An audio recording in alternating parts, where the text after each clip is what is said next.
আসন্ন নেদারল্যান্ড সিরিজের দল থেকে নিজেকে সরিয়ে নিলেন অলরাউন্ডার মেহেদী হাসান মিরাজ। 15 দিনের জন্য ছুটিতে যাচ্ছেন এই অলরাউন্ডার।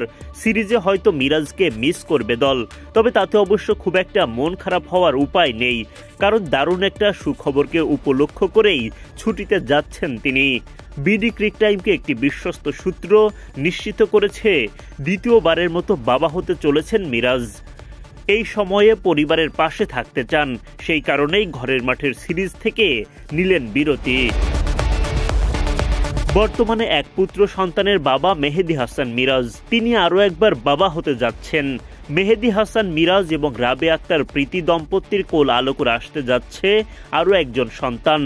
দ্বিতীয়বারের মতো বাবা হতে যাওয়ার আগে বিসিবির কাছে ছুটির আবেদন করেন মিরাজ, যেই ছুটির অনেকটা পড়ে যায় নেদারল্যান্ড সিরিজের মাঝে। কিন্তু পরিবারের প্রয়োজনকে সবসময়ই বাড়তি গুরুত্ব দেয় বিসিবি, সেই কারণেই মিরাজের 15 দিনের ছুটি মঞ্জুর করে টাইগার প্রশাসন। আগামী 20 আগস্ট থেকে 4 সেপ্টেম্বর পর্যন্ত ছুটিতে থাকবেন এই অলরাউন্ডার, যার ফলে মিস করবেন নেদারল্যান্ড সিরিজের পুরোটাই। চলতি মাসে অস্ট্রেলিয়াতে টপ এন্ড টি-20 সিরিজ খেলছে বাংলাদেশ এ দল। একই সময়ে জাতীয় দলের ট্রেনিং ক্যাম্প চলছে দেশে। আপাতত জাতীয় দলের কোনো ম্যাচ নেই। মিরপুরে ফিটনেস ক্যাম্প শেষে জাতীয় দলের তারকারা গেছেন সিলেটে, সেখানে চলবে এশিয়া কাপ ও নেদারল্যান্ড সিরিজ উপলক্ষে স্কিল ট্রেনিং। চলতি মাসের শেষ দিকে বাংলাদেশ সফরে আসবে নেদারল্যান্ডস জাতীয় দল। 3 ম্যাচের টি-20 সিরিজ খেলবে বাংলাদেশ এবং নেদারল্যান্ডস। আগামী 30 আগস্ট মাঠে গড়াবে বাংলাদেশ নেদারল্যান্ডস 3 ম্যাচের টি-20 সিরিজের প্রথম টি-20। 1 ও 3 সেপ্টেম্বর গড়াবে সিরিজের অপর 2 টি-20। সব ম্যাচ আয়োজিত হবে সিলেটে। এরপর এশিয়া কাপ খেলতে যাবে টাইগাররা।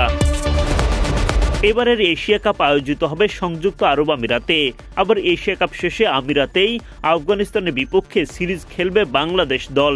টি-20 দলে নিয়মিত মুখ নন মেহেদী হাসান মিরাজ, স্কোয়াডে যাওয়া আসার মধ্যেই থাকেন তিনি। জায়গাটা এখনো সেভাবে পাকা করতে পারেননি। টি-20 ফরম্যাটের আসন্ন এশিয়া কাপের দলেও তাই তার থাকার সম্ভাবনা খানিকটা কম। শেষ পর্যন্ত নেদারল্যান্ড সিরিজে পারফর্ম করা ক্রিকেটারদেরই হয়তো এশিয়া কাপের স্কোয়াডে দেখা যাবে।